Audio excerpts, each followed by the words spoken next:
Hello world, this is my review of this camera. Pretty easy to set up.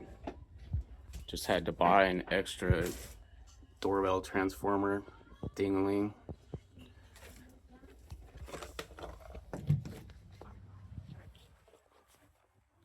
And it's mounted right here. Works good.